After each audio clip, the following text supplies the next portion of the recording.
బంధు 10,000 బదులు 15,000 ఇస్తామన్నారు. మన కళ్యాణ లక్ష్మి మన ఇంట్లో ఏ ఆడపడుచుకైనా పెళ్ళైతే 2 నెలలకో 3 నెలలకో 6 నెలలకు 1,00,000 రూపాయలు వస్తుండే, దాని బదులుగా ఇంకో తులం బంగారు ఇస్తామన్నాడు ఆయన. ఈ విధంగా మనం ఏదైతే సబ్సిడీ అంటే మన రైతుకు మనం ఏదైతే మన రుణమాఫీ కొందరికి మాపైనాయి, అటుపైన సంవత్సరం ముఖ్యమంత్రి ఉన్నప్పుడు మాపైండే, మొన్న ముఖ్యమంత్రి అయినప్పుడు ఆయన చెప్పిన తర్వాత లేటుగా మాఫీ చేసిన కొందరికి మాపైనాయి, కొందరికి మాఫీ కాలే.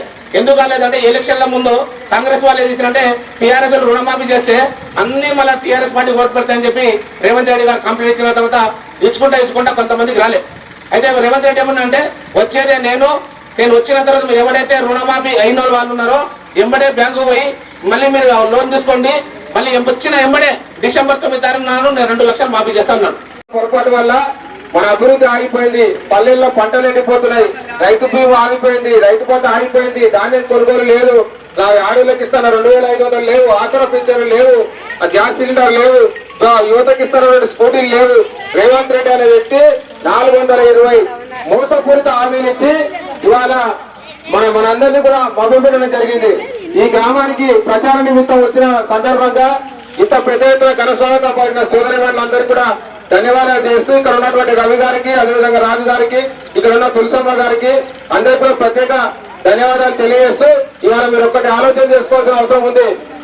మనం చేసిన పొరపాటు వల్ల ఇవాళ మన పంటలన్నీ ఎండిపోయి మళ్ళీ వలస వెళ్ళిపోయే దినం వచ్చింది. కాబట్టి కాంగ్రెస్ చేసిన మోసాలను మీరందరూ గమనించి మళ్ళా మన కేసీఆర్ కావాలని ప్రజలందరూ కోరుకుంటున్నారు.